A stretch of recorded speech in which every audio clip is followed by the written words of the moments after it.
Sonatala rail স্টেশনে চালু হচ্ছে অনলাইন টিকিট সার্ভিস। স্বস্তি ও শঙ্কা একসাথে।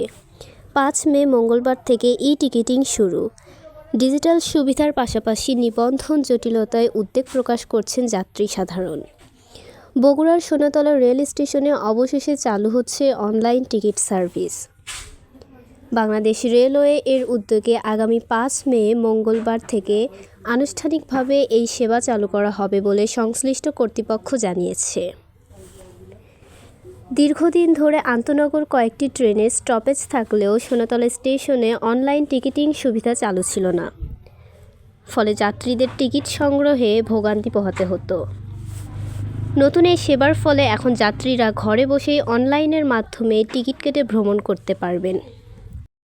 অপেক্ষমান সম্মানিত যাত্রী সাধারণের মনোযোগ আকর্ষণ করছি, পঞ্চগড় থেকে ছেড়ে আসা সান্তাহারগামী আন্তনগর দোলনচাঁপা এক্সপ্রেস ট্রেনটি আর অল্প কিছুক্ষণের মধ্যেই সোনাতলা স্টেশনের ১ নম্বর লাইনে যা সময় ও ঝামেলা দুটোই কমাবে বলে মনে করছেন সংশ্লিষ্টরা।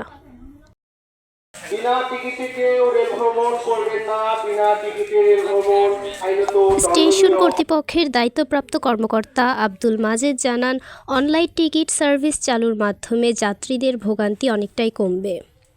আধুনিক প্রযুক্তির মাধ্যমে সহজে টিকিট পাওয়া যাবে। তিনি বলেন, স্টেশনের অনলাইন কাজ সুসম্পন্ন হয়ে আছে।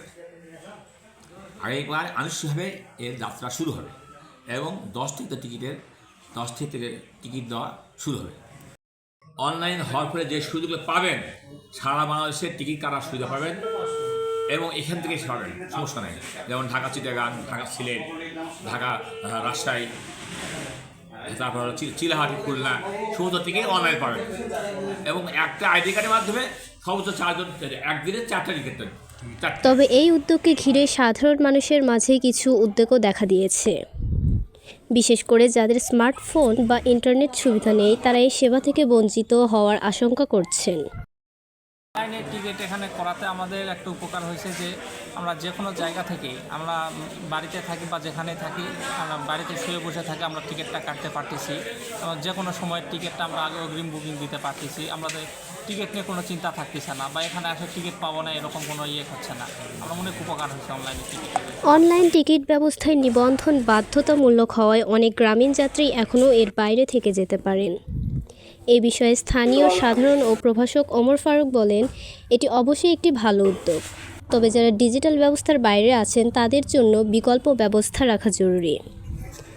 বাংলাদেশ রেলওয়ে যে আগামীকাল থেকে যে সোনাতলায় যে অনলাইন টিকিটিং সার্ভিসটা চালু হচ্ছে, এটাও সহজ গ্রুপের পক্ষ থেকে মনে হয়, সহজ.com-এর পক্ষ থেকে। তো অনলাইনে টিকিট চালু হলে আমরা যে গতানুগতিক যে টিকিটিং সিস্টেম থেকে এই অনলাইন টিকিটিং সিস্টেমে যে সুবিধাগুলো আছে, তার ভিতরে সবচেয়ে অন্যতম সুবিধা হলো যে টিকিট প্রাপ্তির ক্ষেত্রে সোনাতলা রেল স্টেশন থেকে আমি যদি মনে করি জয়পুরহাট থেকে খুলনার টিকিট চাবো, আমি এখান থেকেই কাটতে পারবো, এই সোনাতলা রেল স্টেশন থেকে কাটতে পারবো। কিন্তু যেটা হয়তো মোবাইলে অ্যাপসের মাধ্যমে কাটা যায়, কিন্তু এখন আমি যদি মনে করি যে খুলনা থেকে ঢাকা কিংবা খুলনা থেকে রাজশাহী, যে কোনো জায়গার বাংলাদেশের সব প্রান্তের টিকিট এখন এই আমাদের সোনাতলা রেল স্টেশন থেকেই কাটা যাবে। এটা একটা অন্যতম সুবিধা। আর এখানে টিকিটের বিশেষ করে ব্লকিং সিস্টেম, যেটা যে হয়তো দেখা যাচ্ছে এক স্টেশনের টিকিট ব্লকে কেটে নিয়ে অন্য স্টেশনে বিক্রি হচ্ছে, সেই সিস্টেম থেকে বাংলাদেশ রেলওয়ে সোনাতলা আগামীকাল থেকে পরিত্রাণ পেতে যাচ্ছে। এটা আমাদের সোনাতলার জন্য অনেক ভালো একটা বিষয়। এখন তারপরেও সব কিছু ইন্টারনেট সিস্টেম, এখানে আরেকটা প্রতিকূলতা যেটা আছে, বাধা যেটা আছে, যে সকল দিনমজুর মানুষ হয়তো তাদের স্মার্টফোন নেই, হয়তো তাদের রেজিস্ট্রেশন করা থাকবে না, তাদের ফোন নাম্বারের হয়তো থাকবে না, ফোনে রেজিস্ট্রেশন করা থাকবে না, তারা আসন সম্বলিত টিকিট পেতে তাদের একটা বিড়ম্বনার সম্মুখীন হতে হবে, যেটা আগামীকাল থেকে শুরু হতে যাচ্ছে। দুই দিক দিয়ে পজিটিভ এবং নেগেটিভ উভয় দিকে আছে। তবে সবচেয়ে ভালো কথা যে ব্লকিং সিস্টেম যেটা কালোবাজারি, সেটা দূর হবে। এটার দিকে আমরা পজিটিভ একটা পর্যায়ে যাচ্ছি আগামীকাল। সংশ্লিষ্টরা মনে করছেন, অনলাইন টিকিটিং ব্যবস্থার পাশাপাশি অফলাইন বা কাউন্টার সেবা চালু রাখলে সব শ্রেণীর যাত্রী সমানভাবে উপকৃত হবেন।